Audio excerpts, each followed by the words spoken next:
একটু পিছনের দিকে যেতে হবে, ওই যে ক্যামেরা অনেকগুলো হবে। শুরু করবো। আরে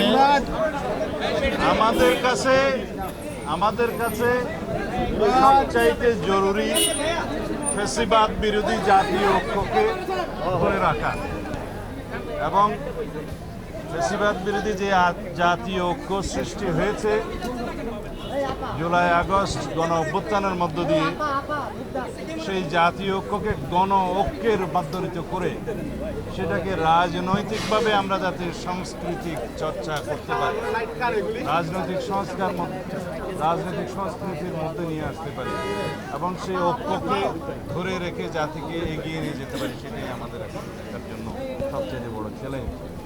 আমাদের সেই প্রচেষ্টার কারণে আমরা এই সকল রাজনৈতিক দল যারা ফ্যাসিবাদ বিরোধী আন্দোলন সংগ্রামে জড়িত ছিল এবং আমাদের সাথে তাদের সবাইকে নিয়ে যে অন্তর্ভুক্তিমূলক রাজনৈতিক যে কোনো বক্তব্য আমরা দিতে চাই।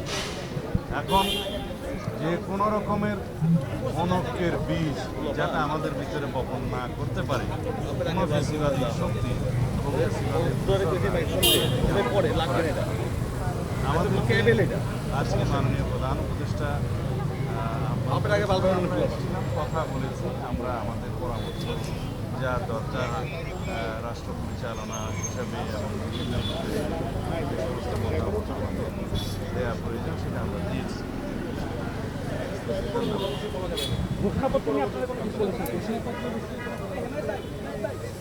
জুলাই গণ অভ্যুত্থান সম্পর্কিত ঘোষণাপত্র নিয়ে কিছু আলোচনা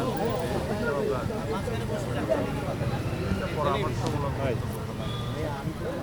আমরা প্রশ্ন করেছি যে জুলাই গণ অভ্যুত্থান ঘোষণাপত্র আসলে এই 5.5 মাস পরে কোনো প্রয়োজন ছিল কিনা, যদি থেকে থাকে সেটার রাজনৈতিক ঐতিহাসিক এবং আইনি এবং যাতে কেন্দ্র করে ফ্যাসিবাদ বিরোধী যে সৃষ্টি হয়েছে সেখানে কোনো পাঠন সৃষ্টি না হয় সেদিকে আমাদের লক্ষ্য রাখতে হবে। যদি কোনো রাজনৈতিক দলের ঐতিহাসিক দলের পরিণত হয় সেই দলিলটাকে অবশ্যই আমরা সম্মান করি, কিন্তু সেটা প্রণয়ন করতে গিয়ে যাতে সব সংশ্লিষ্ট সকলকে অন্তর্ভুক্ত করা হয়, তাদের পরামর্শ নেওয়া হয়, আলোচনা করা হয়, সেই দিকটা আমরা পরামর্শ দিয়েছি এবং সেই বিষয়ে আমি মাননীয় প্রধান উপদেষ্টা সেই বিষয়ে যেন নজর রাখেন এবং সেই বিষয়ে যাতে জাতীয় ঐক্যের মধ্যে কোনো রকমের ফাটল না হয় আমাদের মধ্যে।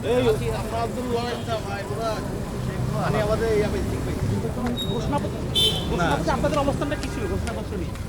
আমরা আমাদের বিভিন্ন পরামর্শ দিয়েছি, বিভিন্ন বিষয়ে রাজনৈতিক প্রণয়নের বিষয়ে ইত্যাদি বিষয়ে আমরা কথা বলেছি। এই ঘোষণা নিয়ে আপত্তি আছে কিনা, মানে কোন জায়গায় আছে? ধন্যবাদ।